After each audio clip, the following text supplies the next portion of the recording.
All right. If you watch any of my other sessions, you know I promised I was going to come in and have a conversation about anger and frustration and how to use them, how to harness them for healthy relationships. And I'm sure some of you out there are thinking, what? What is she talking about? Anger and frustration are low on the um, emotional, why can't I think? Chart. If you ever around me, like sometimes I've got all the words and other times like they just escape me, like simple words.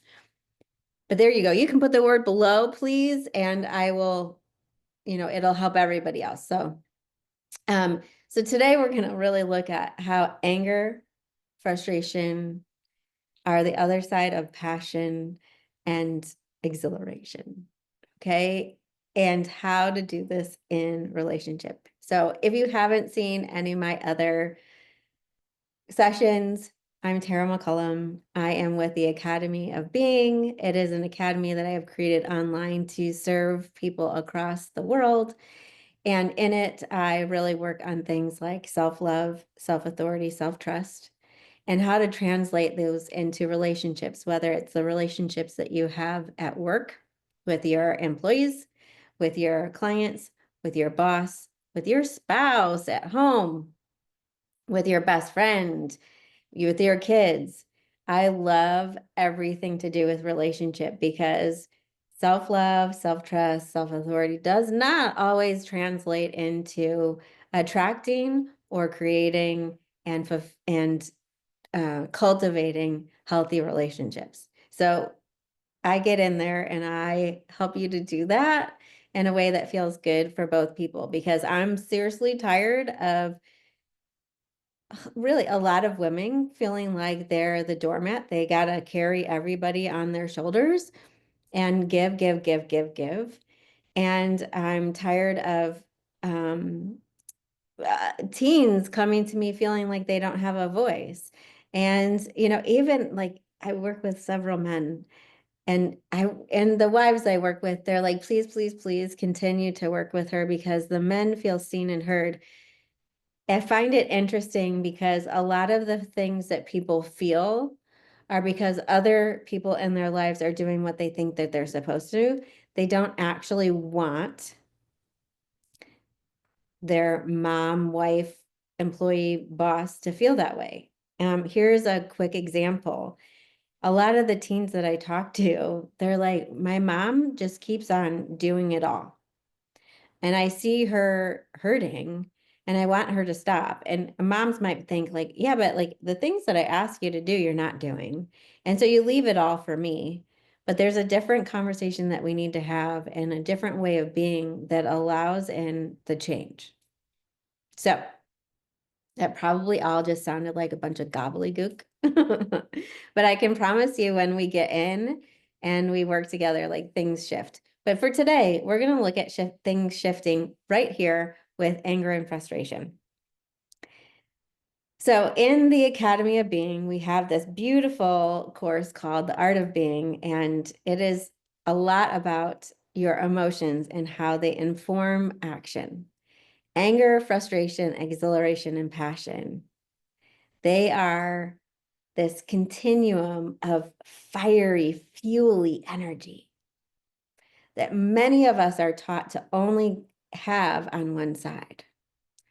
So it's okay to have passion. It's okay to have exhilaration, but we often don't have them because we are not willing to have anger, frustration, and anything that is that. Rage, right? We're not supposed to have those. And so because we can't access that side, we don't have the other side. And so you're probably like, what the heck? I don't really want to be anger, rage, frustration. You don't have to be that towards anyone, but allowing it to show up in your body, allowing it to inform you is a game changer because the fire emotions are here to inform new choice, new direction. They're here to fuel you. And so if you're feeling passionate, if you're feeling exhilarated, it means that you're going with the fuel. If you're feeling anger, if you are feeling frustration, if you're feeling rage, oftentimes, you think that somebody is standing in the way of the direction that you want to go without realizing that they were put in that space in order to redirect you. And so if you stop coming at them and you just moved a little bit to the side and you said, I'm going to go over here. And so I'm going to give you a really clear example of this. I had a client who was so frustrated with her ex and how selfish he was. He was constantly saying no to the things that she needed and directing things, and they were co-parenting and it just wasn't working. And she would just go to her car sometimes and scream because she's like, it doesn't matter how I show up, how I ask. He's going to do his own thing and it's going to put me in trouble, or he's going to say no to the things that I want. And she felt like he was in between her and having the direction that she needed to go, to having the help, to having the support, to having her kids supported. And she just felt like this was a problem.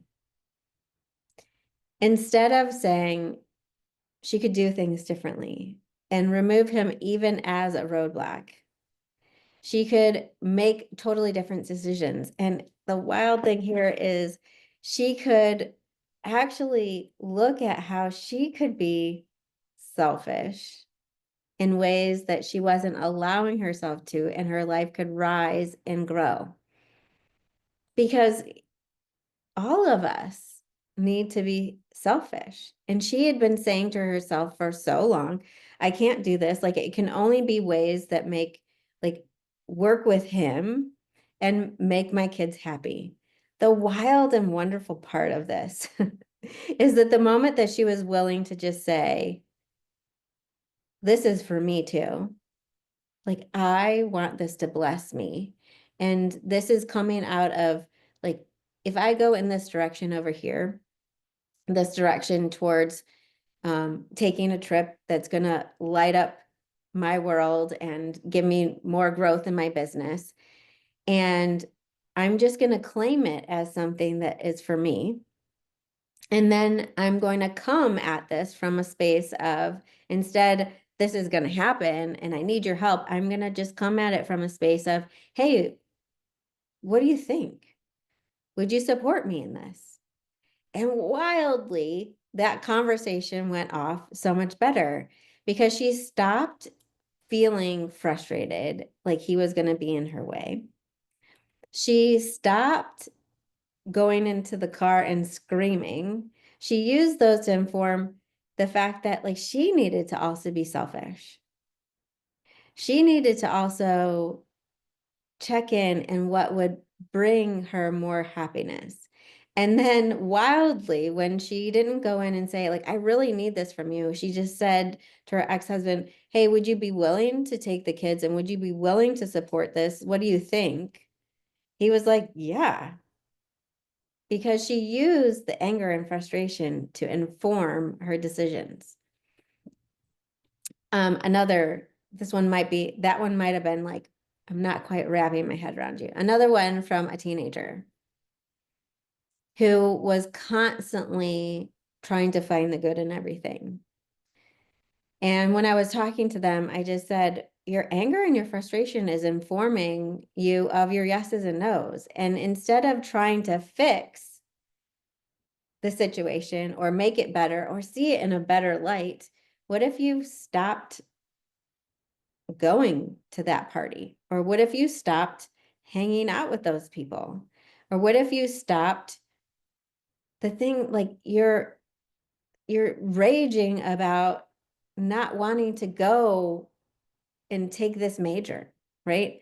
So that's a couple, I kind of mashed together a few teenagers because they all didn't have the same problem there.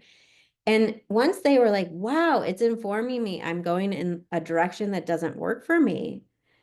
I can still use that fuel instead of being like, okay, so I'm no longer angry. If it wants to take me, like, it's not just saying don't go in this direction and you're left without, because that's why a lot of people keep going in the direction that they are. It's like, but if I don't go in this direction, I have nothing.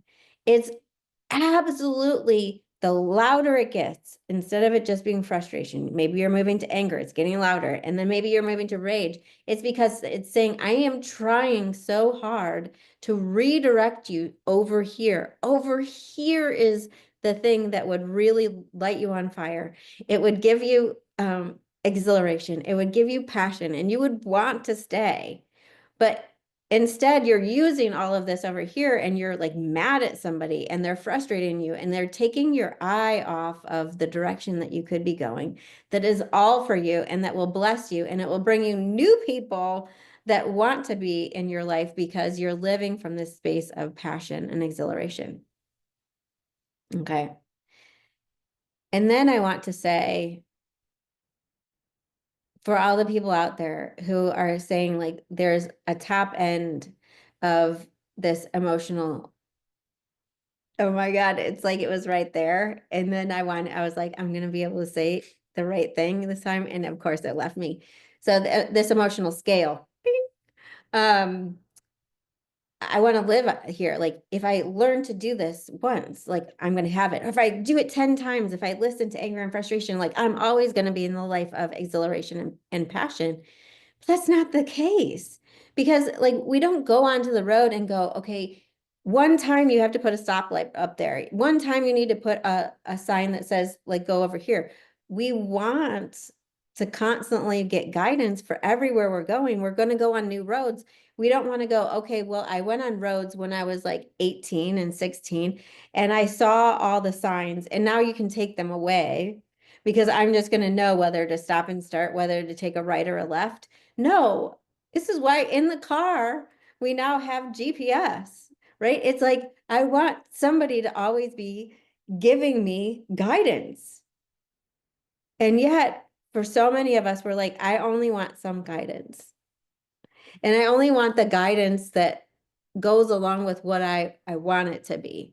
I want this person to be in my life no matter how they're treating me. So instead of leading me to somebody who would treat me better, I'm going to ask you to change that person who may never change. I'm going to ask for that instead of going for the direction that my internal guidance system is telling me, which my internal guidance system is my emotions. And it is telling me over here is something that is going to light your world on fire. It's going to be like fireworks, anger, frustration. It's in your family. So your kid is angry. They often are angry because they're so aware of your ways. They are so enmeshed with you at a young age that they need to extricate themselves in order to find their own exhilaration and passion. They're going in the wrong direction. And many times as parents, we want to pull them back in. We think that if they just listen to us longer, we will keep them safe. We will calm them down. Instead of, what is it? What is it that you're being fueled to go and find? And if they have an emotional authority, they may need to just sit in it. They may not have, and they will not have in the heat of the moment, any answers. Most likely anyone with any human design authority is not going to have an answer. And if you want, go over to another session I'm doing and look at human design authorities within your family. They may not know. It's really only a couple of the authorities where they get an answer right away, that sacral is fast, but even the others may have a knowing right away, but it whispers. And so allowing them to be with their emotion, no matter who they are, be with their emotion, and then look at what could be fueling them. What is it? Like what is it? And stay, instead of the question, stay in wonderment and in awe. Like these two things right here, and even the attitude of your face are so huge as a parent when your child, your teen, is grappling with frustration and anger and grappling with a world where they have very little choice, and they are coming into this desire to be an adult that needs to know their choice. They need to know their own trust. They need to be carving out more of a life that is going to honor them. And so the greater the rage, the less they're listening and the less that they're tuning into themselves. And maybe the more that they're focusing on you as the object in their way, when really you're not in their way. They just need to be looking over here. And are you allowing them to look over there? Like, what else is possible? What else is possible? Be the energy of what else is possible. But going back to these and this, I had a situation when my oldest was 12, and he's probably going to knock me out if he hears that I'm sharing this. But at 12, he was already moving into this authority. I mean, from the womb, some of you know you have kids who came out of the womb like having authority. This one did. Both of mine did, but this one really did. But in the age of 12 is where he went from before 12, he loved my presence. He loved what I had to say. And I've always been super supportive of my kids having their own voice. But at 12, he needed to push me out of the way. He didn't physically, but man, he was disrespectful. And everything that I said was like, it made him angry and frustrated. And you could see it was winding himself up. And I was the object in his way. And the one thing that I finally did one day is I was like, what I'm doing right now isn't working. I was constantly telling him he was disrespecting me. He was. I was constantly asking him to be nicer. I wanted that. And yet I wasn't listening to the process that was going on inside of him. And so I just was like, okay, I'm going to do just one thing. I'm going to get quieter, and I'm going to stop looking at him like he's a pain in my behind. I'm going to stop looking at him like he's wrong. I'm going to stop looking at him like he's hurting me. I am going to greet him every day with eyes of wonder and a face that's relaxed. I'm not going to be overly encouraging. I'm going to shut myself up, because the other side of this is like moving into like, oh my gosh, you're so great. And, I know you can do better. You're a better person. It's like, sometimes just stop talking as a parent. I needed to do this. Okay. Stop talking. And the shift that happened when I stopped looking at him like he was wrong and needed fixing, and he was my arch enemy, was that shift was palpable. And we stopped being at odds. Like, I stopped standing in his way by shifting this. But also what I was doing was I was literally getting out of his way for him to find himself and him to share his own wisdom and me to not correct it all the time. And that has informed me for not just teenagers, but other people. I am constantly checking in what's here, including there's times where I need to go into a mirror and go, are you internally looking at yourself with disdain with all of this? Are you the victim that's ramming into, this big roadblock that's really not a roadblock, it's a redirection sign? And are you willing to use your own anger and frustration and identify with the fact that you have anger and frustration? Because for years, I did not. And so I was numb. I was that inside for a lot of years. And it created that because my life blew up. And I don't want that for my kids. And I doubt that you want that for your kids. And so if you're still with me, I doubt you do, because there is something so powerful to not being victim to your emotions, not feeling like you're a victim to anyone else. And in the moment of feeling it, feeling the rage, feeling the frustration, and feeling the anger, and to go in, damn, there's power here.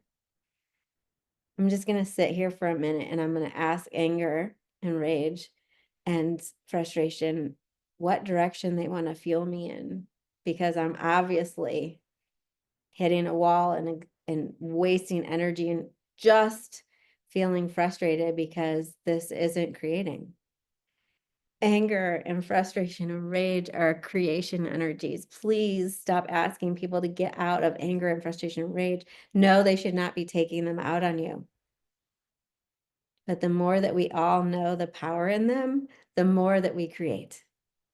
And the more that we create with, because we find the people who want to be there, and it no longer feels like anger creation or anger, frustration, and rage. And my kids will say to me, you never are, like, and even if you are angry, like it feels funny, because once you know the power in these things, they don't ravage you. They don't tear you apart, and they don't tear anyone else apart. They empower you. So, if you want to learn more, watch the other sessions I'm doing, check out the other speakers as well. I do have lots of free items that I'm going to share, a free conscious parenting um, Facebook group, but also I do work with families, I work with individuals, I work with youth in order to bring you back to your power, to bring you back to healthy relationships, and to really enjoy life again. Enjoy life and to be guided by those magnificent emotions that don't need to feel like they're running over you. So thanks so much for hanging out with me. I appreciate you, and I hope you have a brilliant week.